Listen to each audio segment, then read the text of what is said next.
ತುಂಬಾ ಚೆನ್ನಾಗಿ ಅವರ ವಾಯ್ಸ್ ಅಂತೂ ಅದ್ಭುತವಾದ ಒಂದು ವಾಯ್ಸ್ ಇದೆ.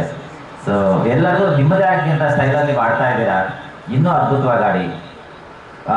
ನನ್ನ ಒಂದು ರಿಕ್ವೆಸ್ಟ್ ಏನಪ್ಪ ಅಂದರೆ, ನಿಮ್ಮ ಒಂದು ಹಾಡು ಪ್ರಪಂಚದಲ್ಲಿ ಯಾರೂ ಹಾಡೋಕ್ಕಾಗಬಾರ್ದು ಅಂತ ಒಂದು ಅದ್ಭುತವಾದ ಹಾಡು. ನೀವು ಒಂದು ಹಾಡನ್ನು ಸೆಲೆಕ್ಟ್ ಮಾಡ್ಕೊಳ್ಳಿ, ಮತ್ತೆ ಇನ್ಯಾರು ಹಾಡೋಕ್ಕಾಗಬಾರ್ದು. ಆ ಥರ ಪ್ರಾಕ್ಟೀಸ್ ಮಾಡಿ. 150ರಿಂದ 300 ಸಾರಿ ನೀವು ಪ್ರಾಕ್ಟೀಸ್ ಮಾಡಿದ್ರೆ ಪ್ರಪಂಚದಲ್ಲಿ ಯಾರೂ ನಿಮ್ಮನ್ನು ಬೀಸಕ್ಕಾಗಲ್ಲ ಅಂತ ಒಂದು ಅತ್ಯುತ್ತಮ ಸಂಗೀತಗಾರರು ಆಗ್ತೀರ ನೀವು. So practice ಮಾಡಬೇಕಷ್ಟೇ. ಎಸ್, ಒಳ್ಳೆಯದಾಗಲಿ, ಎಲ್ಲರಿಗೂ ಒಳ್ಳೆಯದಾಗಲಿ. ನನಗೆ ತುಂಬ ಖುಷಿಯಾಗಿದೆ. ನನ್ನ ಕಡೆಯಿಂದ ನಿಮ್ಮಗಳಿಗೆ ಏನಾದರೂ ಒಂದು ಒಳ್ಳೇದು ಮಾಡಬೇಕು ಅಂತ ಅನಿಸ್ತಾ ಇದೆ. ಏನು ಮಾಡ್ಬೇಕಂತ ಗೊತ್ತಿಲ್ಲ. ನಾನೊಬ್ಬ ಬಿಸ್ನೆಸ್ ಆಪರ್ಚುನಿಟಿ ಕೊಡ್ಬೋದು ಅಷ್ಟೇ. ಮತ್ತು ನಿಮ್ಗೆ ಎನ್ಕರೇಜನ್ನು ಕೊಡ್ಬೋದು, ಅಥವಾ ಬೇರೆ ರೀತಿಯಲ್ಲಿ ಯಾವ ರೀತಿಯಲ್ಲಾದ್ರೂ ಸರಿ. SBM ಕಂಪನಿಯಿಂದ ನಾನು ಸಹಾಯ ಮಾಡೋಕ್ಕೆ ನಾನು ರೆಡಿ ಆಗಿದ್ದೀನಿ. ಯಾಕೆಂದರೆ ತುಂಬ ಚೆನ್ನಾಗಿ ಆಡ್ತಾ ಇದ್ದೀರಾ. ಈ ಟಚ್ ಇರಲಿಲ್ಲ ನನಗೆ. ಕಿರಣ್ ಸಾರಿಂದ ಇದೆಲ್ಲ ನನಗೆ ಪರಿಚಯ ಆಯಿತು. ತುಂಬ ಖುಷಿ ಆಗ್ತಾ ಇದೆ. ಯಾಕೆಂದರೆ ಅದ್ರ ಜೊತೆಗೆ ನಮ್ಮ ಫ್ಯಾಮಿಲಿ ಸಮೇತ ನಾವು ಹ್ಯಾಪಿಯಾಗಿರೋದಲ್ಲ, ನಮ್ಮ ಫ್ಯಾಮಿಲಿ ಹ್ಯಾಪಿಯಾಗಿರಬೇಕು. ಇದ್ರ ಕಡೆನೂ ಗಮನ ಕೊಡಬೇಕಾಗುತ್ತೆ. ನಮ್ಮ ಫ್ಯಾಮಿಲಿ ಹ್ಯಾಪಿಯಾಗಿರ್ಬೇಕಂದ್ರೆ ಸಂಪಾದನೆ ಬರಬೇಕು. ಸಂಪಾದನೆ ಕಡೆನೂ ಗಮನ ಕೊಡಿ, ಸಂಗೀತದ ಕಡೆನೂ ಗಮನ ಕೊಡಿ. ಇದು ನನ್ನ ರಿಕ್ವೆಸ್ಟ್. ಯಾಕೆಂದರೆ ನಿಮ್ಗೆ ಗೊತ್ತಿದೆ, ನಿಮ್ಮ ಜವಾಬ್ದಾರಿ ಇದೆ. ಆ ಜವಾಬ್ದಾರಿನ ಪೂರೈಕೆ ಮಾಡ್ಕೊಳ್ತೀರಾ. ಆದರೂ ನನ್ನ ಡ್ಯೂಟಿ ನಾನು ಮಾಡಲೇಬೇಕಾಗುತ್ತೆ. ಯಾಕೆಂದರೆ ನಾನು ಟ್ರೈನರ್ ಆಗಿರೋದ್ರೆ ಅಂತಂದರೆ ಎಲ್ಲರಿಗೂ ಉಪದೇಶ ಮಾಡ್ಬೇಕಂತಂದ್ರೆ ನನ್ನ ಕೆಲಸ. ಸೊ ಹಾಗಾಗಿ ಎಲ್ಲಾದರೂ ಕೆಲವು ವರ್ಡ್ಸನ್ನು ನಾನು ಹೇಳಲೇಬೇಕಾಗುತ್ತೆ. ಹಾಗೆ ಹೇಳ್ಬೋದಾ ಬಗ್ಗೆ? ಎಸ್, ನಮ್ದು SBM ಅಂತ ಒಂದು ಕಂಪನಿ ಇದೆ, ಶ್ರೀ ಬಾಲಾಜಿ ಮೋಟರ್ಸ್ ಅಂತ. ಎಲೆಕ್ಟ್ರಿಕ್ ವೆಹಿಕಲ್ ಅನ್ನ ಮ್ಯಾನುಫ್ಯಾಕ್ಚರ್ ಮಾಡಿ ಮಾರಾಟ ಮಾಡ್ತಾ ಇದೀವಿ ನಾವು. ಸೊ ಇನ್ನು ಮೇಲೆ ಬರ್ಬೇಕಾ? ಓಕೆ, ಈಗ ಓಕೆ. ಸೊ ಎಲೆಕ್ಟ್ರಿಕ್ ವೆಹಿಕಲ್ ಬಗ್ಗೆ ಎಲ್ಲರಿಗೂ ಅವೇರ್ನೆಸ್ ಇದೆ, ಬಟ್ ಯಾರು ತಗೊಳೋದಕ್ಕೆ ಮುಂದೆ ಬರ್ತಾ ಇಲ್ಲ. ಯಾಕೆ ಅಂತಂದ್ರೆ, ಸೊ ಹೊಸ್ದಾಗಿ ಬಂದಿದೆ ನೋಡೋಣ, ಆಮೇಲೆ ಯೋಚನೆ ಮಾಡೋಣ ಅಂತಕ್ಕಂಥ ಭಾವನೆ ನಿಮ್ಮಲ್ಲಿ ಇರ್ತದೆ. ನಿಮ್ಮಲ್ಲಿರ್ತಕ್ಕಂಥ ಪ್ರತಿಯೊಬ್ಬರಲ್ಲೂ 2 ವೀಲರ್ ಅಂತೂ ಇದ್ದೇ ಇದೆ. ಪೆಟ್ರೋಲ್ ಅಂತೂ ಉಪಯೋಗ ಮಾಡ್ತಾ ಇದ್ದೀರಾ. ಪೆಟ್ರೋಲ್ಗೆ 100, 150, 200 ರೂಪಾಯಿ ಖರ್ಚು ಮಾಡ್ತಾ ಇದ್ದೀರಾ. ನಮ್ಮಲ್ಲಿ ಎಲೆಕ್ಟ್ರಿಕ್ ವೆಹಿಕಲ್ ಏನಿದೆ, ಇದನ್ನು ನೀವು ಪರ್ಚೇಸ್ ಮಾಡಿದ್ರೆ ಕೇವಲ 10 ರೂಪಾಯಿನಲ್ಲಿ ಅಥವಾ 15 ರೂಪಾಯಿನಲ್ಲಿ 100ರಿಂದ 150, 200 ಕಿಲೋಮೀಟರ್ ಮೈಲೇಜ್ ಕೊಡ್ತಕ್ಕಂಥ ವೆಹಿಕಲ್ಸ್ ನಮ್ಮಲ್ಲಿದ್ದಾವೆ. 10 ರೂಪಾಯಿನಲ್ಲಿ 100 ಕಿಲೋಮೀಟರ್ ಓಡಿಸ್ಬೋದು ಅನ್ನೋದಾದ್ರೆ ಒಂದು ಎಲೆಕ್ಟ್ರಿಕ್ ವೆಹಿಕಲ್ ಪರ್ಚೇಸ್ ಮಾಡ್ಬೋದಲ್ಲ. 100-150 ರೂಪಾಯಿ ನಾವು ಇದುವರೆಗೂ ಖರ್ಚು ಮಾಡ್ತಾ ಇದ್ವಿ. ನಮಗೆ ಪರ್ಯಾಯ ವ್ಯವಸ್ಥೆಗಳಿರಲಿಲ್ಲ. ಸೊ ಇವತ್ತಿದೆ SBM ಮುಖಾಂತರ ಸಾಕಷ್ಟು ಕಂಪನಿಗಳು ಮ್ಯಾನುಫ್ಯಾಕ್ಚರ್ ಮಾಡ್ತಾ ಇದ್ದಾರೆ, ಮಾರ್ಕೆಟಿಂಗ್ ಅನ್ನು ಮಾಡ್ತಾ ಇದ್ದಾರೆ.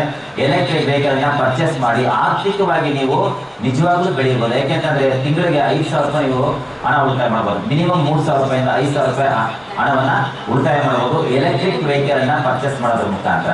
ನಮ್ಮ ಶೋರೂಮ್ ಇದೆ ರಾಜನಗರ ಫಸ್ಟ್ ಬ್ಯಾಗಲ್ಲಿ. ಒಂದ್ಸಾರಿ ಭೇಟಿ ಕೊಡಿ. ಸಾಕಷ್ಟು ಮಾಡಲ್ಸ್ ಇದೆ, ನಿಮಗೆ ಅಡ್ಜಸ್ಟ್ ಆಗಕ್ಕಂಥ ಪ್ರೈಸ್ ಇದೆ. ಮಿನಿಮಮ್ 80,000ಇಂದ 1,80,000 ವರೆಗೂ ಪ್ರೈಸಸ್ ಇದೆ. ಅಫೋರ್ಡಬಲ್ ಪ್ರೈಸ್ಗೆ ಸಿಗುತ್ತೆ. ಸೊ ಹಾಗಾಗಿ ಒಂದ್ಸಾರಿ ಭೇಟಿ ಕೊಡಿ.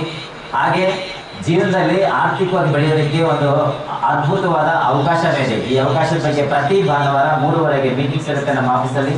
ಸೊ ಆ ಮೀಟಿಂಗ್ ಅಟೆಂಡ್ ಆಗೋ ಮುಖಾಂತರ ಆರ್ಥಿಕವಾಗಿ ಬೆಳೆಯೋದಕ್ಕೆ ನಿಮ್ಗೆ ಏನೆಲ್ಲ ಬೇಕೋ ಆ ಸಪೋರ್ಟ್ ಎಲ್ಲ ಖಂಡಿತವಾಗ್ಲೂ ಸಿಗುತ್ತೆ. ಯಾಕೆಂದರೆ ತುಂಬ ಒಳ್ಳೆಯ ಸಂಗೀತಗಾರರಾಗಿದ್ರೆ, ಅದೇ ಥರ ತುಂಬ ಒಳ್ಳೆಯ ಶ್ರೀಮಂತರು ಆಗಿದ್ವಿ.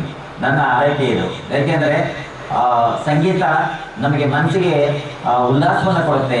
ಹಣ ನಮ್ಮ ಫ್ಯಾಮಿಲಿಗೆ ಶ್ರೀಮಂತಿಕೆಯನ್ನು ಕೊಡುತ್ತೆ, ಸಂತೋಷವನ್ನು ಕೊಡುತ್ತೆ. ಸೊ ಹಾಗಾಗಿ ಸಂಗೀತ ನಮಗೆ ಎಷ್ಟು ಮುಖ್ಯನೋ ಹಣನೂ ಅಷ್ಟೇ ಮುಖ್ಯ ಆಗಿರುತ್ತೆ. ನಮ್ಮಲ್ಲಿ ಬನ್ನಿ, ಆರ್ಥಿಕವಾಗಿ ಬೆಳೆಯೋದಕ್ಕೆ ಯಾವುದೇ ಬಂಡವಾಳ ಇಲ್ಲದಿರ ಲೀಗಲ್ ಆಗಿ ಶಾರ್ಟ್ ಪೀರಿಯಡ್ನಲ್ಲಿ ಕೇವಲ 1ರಿಂದ 2 ವರ್ಷ ನೀವು ಫಾಸ್ಟ್ ಟೈಮು ಬಿಸ್ನೆಸ್ ಮಾಡಿದ್ರು ಸಾಕು. ಯಾವುದೇ ಬಂಡವಾಳ ಇಲ್ಲದಿರ ಮಿನಿಮಮ್ ತಿಂಗಳಿಗೆ 50ರಿಂದ 1 ಲಕ್ಷ ರೂಪಾಯಿ ಹೆಚ್ಚುವರಿಯಾಗಿ ನೀವು ಹಣವನ್ನು ಸಂಪಾದನೆ ಮಾಡ್ತಕ್ಕಂಥ ಅವಕಾಶ ಖಂಡಿತವಾಗ್ಲೂ ಇದೆ. ಏಕೆಂತಂದರೆ ಈ ಬಿಸ್ನೆಸ್ಸಲ್ಲಿ ನಾನು ಸಾಕಷ್ಟು ಬೆಳೆದಿದ್ದೀನಿ, ಸಾಕಷ್ಟು ಜನರನ್ನ ಬೆಳೆಸ್ತಾ ಇದ್ದೀನಿ. ಕಿರಣ್ ಸರ್ ಡಿಪಾರ್ಟ್ಮೆಂಟಲ್ಲಿ ಕೆಲಸ ಮಾಡ್ತಾ ಇದ್ದಾರೆ. ಅವ್ರ ಸ್ಯಾಲರಿಗೆ ಈಕ್ವಲ್ ಆಗಿ ಇನ್ಕಮನ್ನು ತಗೊಳ್ತಕ್ಕಂಥ ಒಂದು ಅವಕಾಶವನ್ನು ಪಡ್ಕೊಂಡಿದ್ದಾರೆ.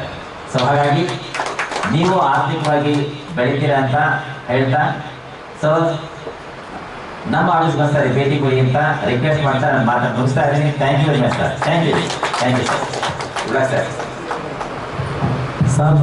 ಸಾರ್ ನೋಡೋದಕ್ಕೆ ಇದ್ದಾರೆ, ಆದರೆ ಸಾರ್ ಹಿಂದೆಗಡೆ ಒಂದು ಬೆಟ್ಟನೇ ಇದೆ, ಇದು ಯಾರಿಗೂ ಗೊತ್ತಿಲ್ಲ. ಎಲೆಗಳಿಗೆ ಕಾಯ್ತಾ ಇರಬೇಕಂತ ಹೇಳ್ತಾರೆ ಹಿರಿಯರು. ಹಾಗೆ ಸಾರು ಎಲೆಗಳಿಗೆ ಕಾಯ್ತಾರೆ ಇದ್ರೂ ಸಹ ಆ ಹಿಂದೆಗಡೆ ಇದ್ದಾರಲ್ಲ ಹೇಳಿದ್ರು ಸಾರು ಬಂಡವಾಳ ಇಲ್ದಿರನೇ ನಾವುಗಳು ಬಿಸ್ನೆಸ್ ಮಾಡ್ಬೋದು ಅಂತ ಹೇಳಿದ್ರು ಸಾರು. ಖಂಡಿತ ನಿಜ. ನಾನು ಮೊನ್ನೆ ಭೇಟಿ ಕೊಟ್ಟು ನಾನು ನಮ್ಮ ಕಿರಣ್ ಸಾರಿ ಕರ್ಕೊಂಡು ಹೋಗಿದ್ದು. ಸರ್ ಒಂಚೂರು ಬನ್ನಿ ರಾಜಣ್ಣ ಸರ್, ಒಂಚೂರು ನಿಮ್ಮ ಹತ್ರ ನಾನೇನೋ ಮಾತಾಡ್ಬೇಕಂತ ಆಕ್ಚುಲಿ ಈ ವಿಚಾರ ಹೇಳಿರಲಿಲ್ಲ ನನಗೆ. ಅಲ್ಲಿ ಹೋದಾಗಲೇ ಸಾರ್ ಗೊತ್ತಾಗಿದ್ದು ನನಗೆ. ಅಲ್ಲಿ ನಮ್ಮ ಬಸವರಾಜ್ ಸಾರ್ ಅಂತ ಒಬ್ಬರು ಇದ್ದಾರೆ, ಕಿರಣ್ ಸರ್ ಸ್ನೇಹಿತರು. ಹಾಗೂ ನಮ್ಮ ಸಾರ್ ಆಗ್ತಾನೆ ಬಂದರು, ಸುಬ್ರಹ್ಮಣ್ಯ ಸರ್. ಆಗ ಬಂದು ಮಾತಾಡಿದ್ರು ಅಷ್ಟೇ. ಸಾರ್ಗೂ ನಾವೇನು ವಿಚಾರ ಏನು ಮುಡಿಸಿರ್ಲಿಲ್ಲ. ಇದರ ನಮ್ಮ ಕಾರ್ಯಕ್ರಮ ಇದೆ ಬನ್ನಿ ಅಂತ ಏನು ಮುಡಿಸಿದ್ರು. ಅನಂತರ ಹೇಳಿದ್ವಿ ನಮ್ಮ ಕಾರ್ಯಕ್ರಮ ಬನ್ನಿ ಸರ್, ನಮ್ಮ ಕಲಾವಿದರಿಗೂ ನಾವು ವಿಚಾರ ಒಂದು ತಿಳಿ ಹೇಳಿ ನೋಡೋಣ. ಯಾಕಂದರೆ ತುಂಬ ಕಲಾವಿದರು ತುಂಬ ಕಷ್ಟಕಾಲದಲ್ಲಿ ಅಂತವ್ರು ಕಲಾವಿದರು ಎಲ್ಲರೂ ಸುಮ್ಮನೆ ನೋಡೋದಕ್ಕೆ ಆ ಥರ ನಾವುಗಳೆಲ್ಲ ಈ ಥರ ಕಾಣ್ತೀವಿ ಅಷ್ಟೇ. ಆದರೆ ಆ ಒಳಗೆ ಅಂಥದ್ರ ಒಳಗೆ ಇದೆ ಅವರ ಒಂದು ದೊಡ್ಡ ವಿಚಾರ. ಹಾಗಾಗಿ ನಮ್ಮ ಸುಬ್ರಹ್ಮಣ್ಯ ಸಾರು ಕಂಪನಿನಲ್ಲಿ ನಮ್ಮ ಕಲಾವಿದರಿಗೆ ಯಾರಿಗೆ ಆರ್ಥಿಕ ಸ್ಥಿತಿ ಕುಂಠಿತ ಇದೆಯೋ ಅವರುಗಳೆಲ್ಲ ಈ ಕಂಪನಿನಲ್ಲಿ ಸದಸ್ಯತ್ವ ಹೊಂದ್ಕೊಂಡ್ರೆ ಬಂಡವಾಳ ಇಲ್ದಿರೋದೇನೆ ತಿಂಗಳಿಗೆ ನಾವುಗಳು ಸಾರ್ ಹೇಳಿದಾಗೆ 50,000ರಿಂದ 1 ಲಕ್ಷ ರೂಪಾಯಿವರೆಗೂ ನಾವುಗಳು ಹಣ ಗಳಿಸ್ಬೋದು. 1 ರೂಪಾಯಿ ಬಂಡವಾಳ ಇಲ್ಲ. ಅಲ್ಲಿ ಆಫೀಸ್ಗೆ ಹೋದಾಗ ಅಲ್ಲಿ ಗೈಡೆನ್ಸ್ ಕೊಡ್ತಾರೆ. ಬಸವರಾಜ್ ಸರ್ ಆಗಿರ್ಬೋದು, ನಮ್ಮ ಸುಬ್ರಹ್ಮಣ್ಯ ಸಾರ್ ಆಗಿರ್ಬೋದು, ಎಲ್ಲ ಕೊಡ್ತಾರೆ. ಒಂದ್ಸತಿ ಭೇಟಿ ಕೊಡೋಣ. ಇಲ್ಲೇ ರಾಜೇಶ್ ನಗರ ಫಸ್ಟ್ ಬ್ಲಾಕಲ್ಲಿ ಸಾರು ಶೋರೂಮ್ ಇದೆ. ಹಾಗೂ SPM ಅಂತ ಕಂಪನಿ ಮಾಲೀಕರು MD ಇವರೇ ನಮ್ಮ ಸುಬ್ರಹ್ಮಣ್ಯ ಸರ್. ಇವರಿಗೆ ಕೋಪರೇಟ್ ಮಾಡೋಣ. ಇವರು ನಮ್ಮ ಹಿಂದೆಗಡೆ ಇದ್ರೆ ನಾವುಗಳು ನಮ್ಮ ಹಿಂದೆಗಡೆ ಬರುವಂತಹ ಯೂತ್ಸ್ಗಳು ಬಹಳ ಅನುಕೂಲ ಆಗುತ್ತೆ. ಯಾಕಂದ್ರೆ ಇಂಥವ್ರು ಸಿಗೋದು ಅಪರೂಪ. ಈ ಥರ ಕಂಪನಿಗೆಲ್ಲ ಕರೆದು ಕೆಲಸ ಕೊಡ್ತಾರಲ್ಲ, ಏನು ಬಂಡವಾಳ ಇದ್ದೀರಾ, ಇದನ್ನು ಉಪಯೋಗಿಸ್ಕೊಳ್ಳೋಣ. ಸಾರನ್ನು ನಾವು ಉಪಯೋಗಿಸ್ಕೊಂಡು ಒಂದೊಂದು ಬಿಟ್ಲೆ ಅತನ.